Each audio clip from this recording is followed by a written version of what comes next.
Alright, so we've already talked about support and resistance trend lines. Now we're going to talk about support and resistance levels. So support levels.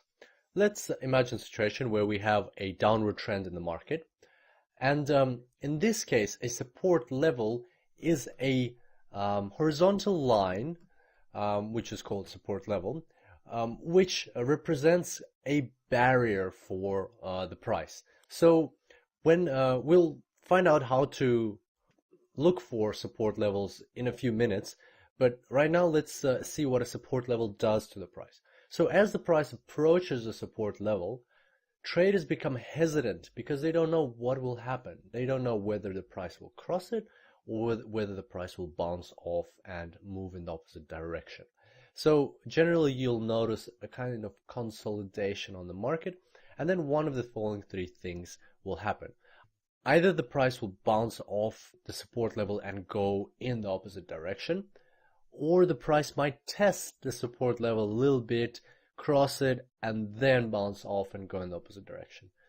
Or the price can actually cross the support level and there'll be a massive impulse in the direction of the trend. So now resistance levels. They're very similar, but they're the opposite. They're above the price. So resistance level puts pressure on the price and doesn't and acts as a barrier for the price going upwards. And once again, generally speaking, there's three possible outcomes. Either the price bounces off the resistance level and goes down, or it can test the resistance level and then go down, or it can cross the resistance level and there'll be a strong impulse in the direction of the trend. There are two main types of support and resistance levels, and these are historical and psychological. Let's have a look at the historical type first. So historical levels. Looking at this chart, can you identify any horizontal lines that have been tried and tested by the price more than one time?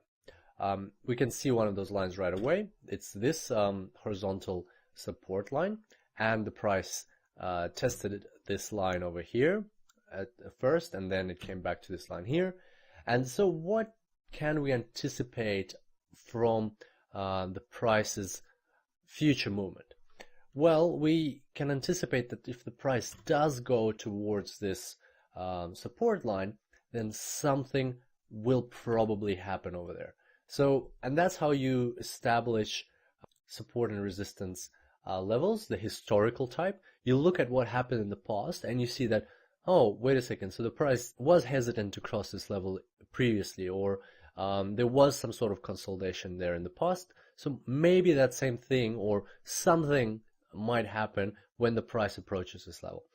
And more often than not, that's exactly what will happen. There will be some sort of abnormal movement when the price gets to this level, and that's what we take advantage of. The second type is psychological levels. So they're a bit different in the sense that the price is just in a trend, and then we identify a level which is very often a round number. So for example, 1.5000. That is a number that plays with the minds of traders, and because they don't know whether the price is going to bounce off it or cross it. Mathematically speaking, there's nothing special about 1.500. It's no different to 1.650. But at the same time, in a consumer's head, in a normal person's head who walks the streets and lives his life, in his head, his home currency being traded at above 1.5 and below 1.5 are two distinct things. So you might not care whether it's 1.6 or 1.7, but he'll remember if it's 1.55 or if it's 1.45, because that kind of difference sits in your head. Or same thing if it's like 2.0. Like you would know if your home currency or somebody's home currency is trading at $2 per unit of their currency or below or above. So it's kind of a strong level because it's a round number, and traders tend to be hesitant when the price approaches this level because they don't know what will happen, whether the price will go down or up. And same thing as with historical levels, something happens. One of the three things that we discussed normally happens over here. So let's have a look at an example from a real chart. Here I've got the British pound dollar weekly chart, and I just took this out of my terminal, so this is fresh as of today, 4th of February 2015. And as you can see, the British pound dollar currency pair is approaching, or has approached, this blue support line, and guess what it is? It's 1.5000. And let's have a look here closer. So as we discussed, traders don't know what's going to happen, and these kind of round numbers play with their heads. They're anticipating some sort of reaction or action on the market, and generally the price goes into consolidation for a certain period of time. So traders don't know what's going to happen, and here you can see that's exactly what happened. So before the price reached this level, we had 6 weeks in a row we had bearish candles. You see those 6 white candles going down. There were 6 candles in a row, and as soon as the price got to this psychological level, it stopped. We got 2 bullish candles. So the price went in the opposite direction, and that's because it's testing the level. It doesn't know, nobody knows whether it's going to cross it or whether it's going to bounce off. And so now there's like a balance of power of bears and bulls, and sooner or later one of those 3 things will happen, and we'll see a strong movement afterwards.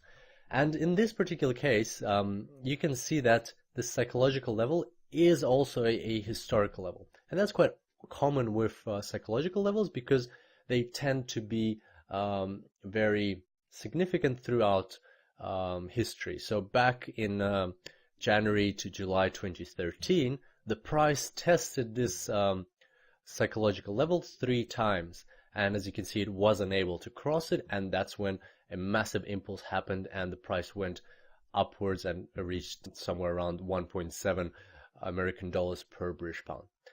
So now it's back here at 1.5000, and everybody's waiting to see what will happen. So to sum up, there are 2 main types of support and resistance lines. These are trend lines, which are diagonal, and these are levels, which are horizontal. And there are 2 types of support and resistance levels: historical levels and psychological levels.